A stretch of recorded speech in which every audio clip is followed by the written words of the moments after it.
আবারও স্বাগত জানাচ্ছি দ্য নূপুর চৌধুরী শোতে এবং আমাদের সাথে আছেন অ্যাটর্নি খায়রুল বাশার। আমরা কথা বলছি বিভিন্ন আপডেট নিয়ে এবং বিশেষ করে নতুন নতুন যে তথ্যগুলো আসে সেগুলো আপনার মাধ্যমে পাই। এ পর্যায়ে আমরা একটু প্রশ্ন নেওয়ার আগে অ্যাটর্নি খায়রুল বাশার একটু জানতে চাই, কেস স্টাডিজের আলোকে কোনো একটি কেসের যদি আপনি একটু তুলে ধরেন যেটি একটু টিপস আকারে আমাদের দর্শকরা একটু পরামর্শ পাবে। আজকেই একটা কেসের কথাই বলি। আমার ওই যে বর্ডার দিয়ে যখন বললেন আসছে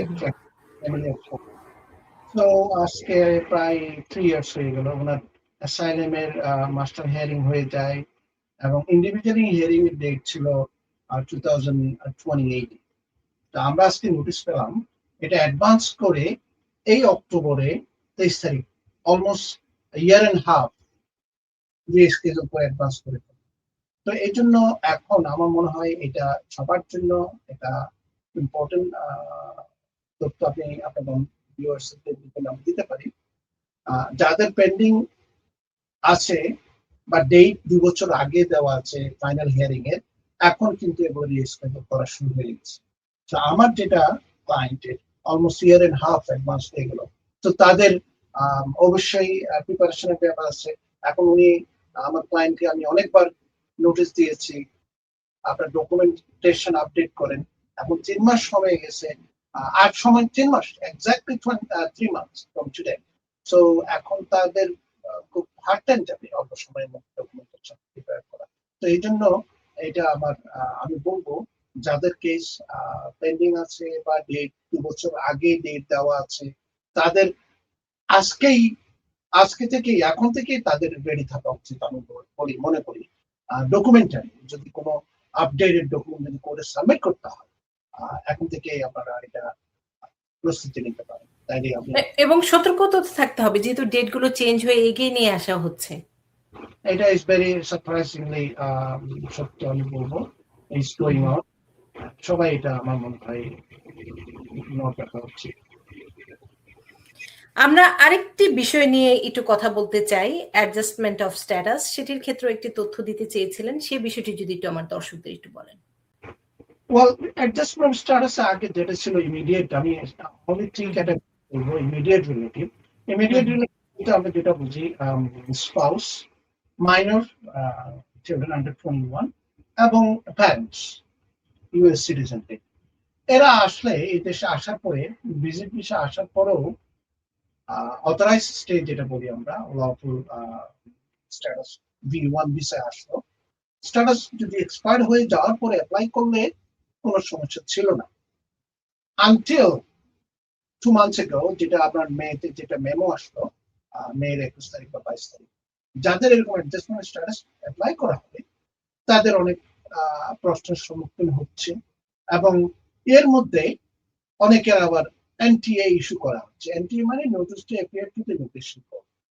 তো আমার আমি এক্সাম্পলই দেই, আমার ক্লায়েন্ট আমরা অ্যাপ্লাই করেছি সিটিজেন বিয়ে করার পরে, এর মধ্যে তার B1 B2 তে অথরাইজ টু স্টে এক্সপায়ার হয়ে যায়।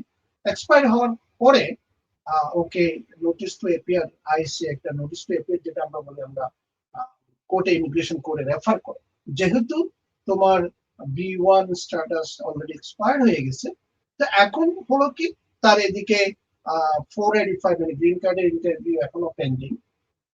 কি করা হবে?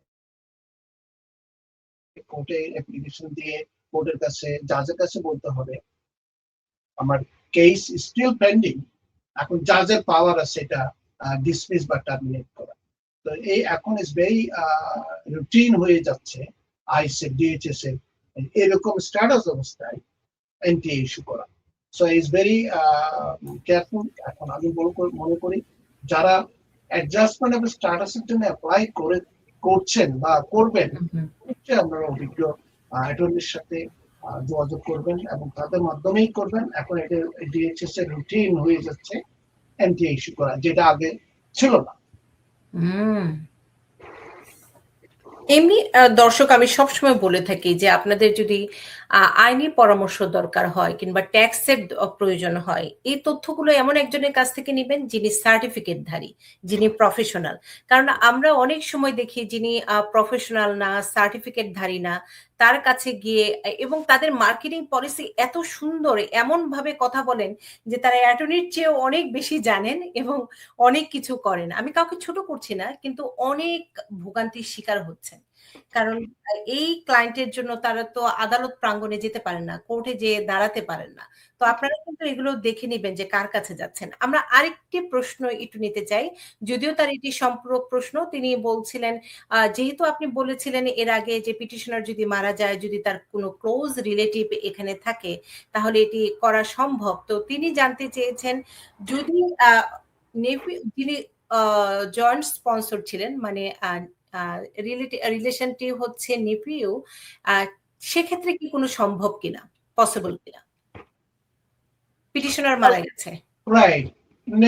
Nephew is not qualifying relative. It's my understanding. তো ওনাকে ওনাকে দেখতে হবে। তাহলে আমরা কোয়ালিফাইং রিলেটিভ বলতে কাদের বুঝি?